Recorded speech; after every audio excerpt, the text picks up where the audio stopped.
आज की कहानी है मामा एक की दोनों।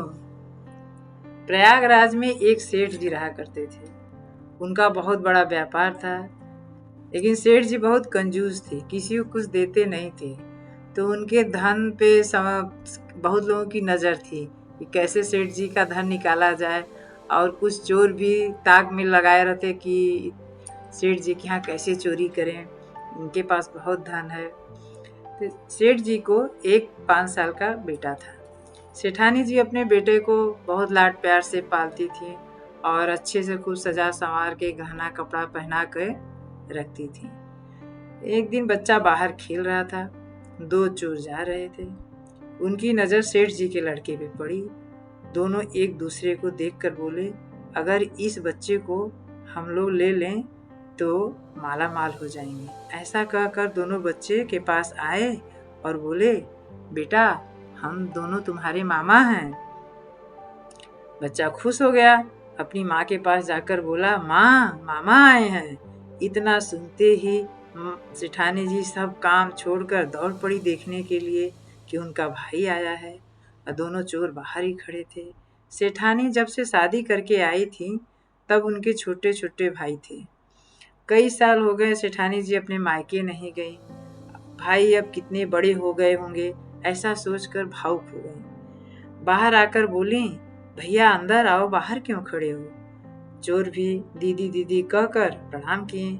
सेठानी ने अपने भाई को खूब खिलाया पिलाया और अपनी माँ का हाल चाल पूछने लगी। पहले तो चोर सकपकाए कि क्या बोले, फिर बात को संभालते हुए बोले, दीदी माँ की तबीयत बहुत खराब है, आते समय बोली थी कि मेरे नाती को लेते आना, देखने का बहुत मन कर रहा है। सेठानी बोली, ठीक है, तुम्हारे जीजा जी से पूछ के बताते हैं। सेठ जी के पास जाकर बोली कि हम अपने बेटे को उसके नानी के पास कुछ दिनों के लिए भेज दें। सेठ जी ने कहा, क्यों नहीं, उसके मामा लेने आए हैं, भेज दो। इतना सुनते ही सेठानी खुश हो गई, अपने बेटे को अच्छे से तैयार करने लगी। वो सुंदर कपड़ा पहनाई, गले में सोने का हार, सोने की चैन, आँख में सोने का कड़ा, अंगूठी, कमर में करधनी पैजनी सब पहना के खूब अच्छे से तैयार कर दी और एक मटकी मिठाई भर के दे दी। बोली कि आप लोग रास्ते में खा लीजिएगा। अब दोनों चोर बच्चे को लेकर मन ही मन खुश होकर चल दिए, लेकिन सेठ जी का लड़का बहुत होशियार था। रास्ते में दोनों चोर आपस में धीरे धीरे बात कर रहे थे कि कहीं दूर जाकर इस बच्चे का सारा जेवर हम लोग ले लेंगे और बच्चे को कहीं किसी दुकान पर बेच देंगे। लड़का ये बात सुन लिया लेकिन कुछ बोला नहीं।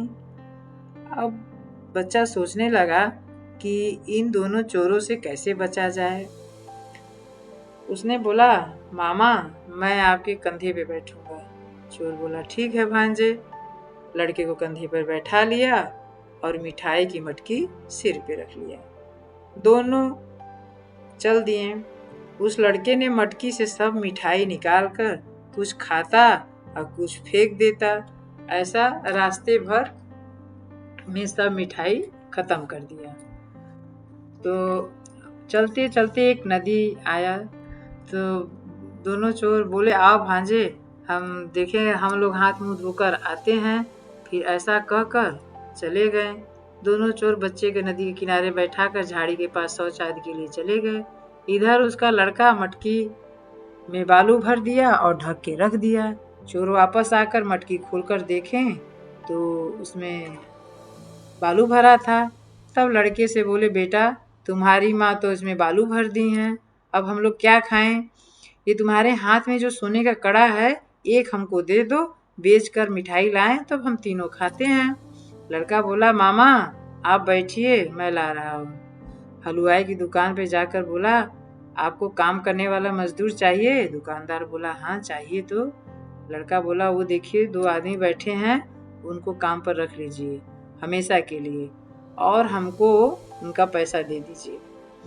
तब हलवाई बोला, मैं तुम्हारी बात पे कैसे विश्वास करूं। लड़के ने बोला, अभी पूछवा देता हूँ। उसने बोला, मामा एक की दोनों।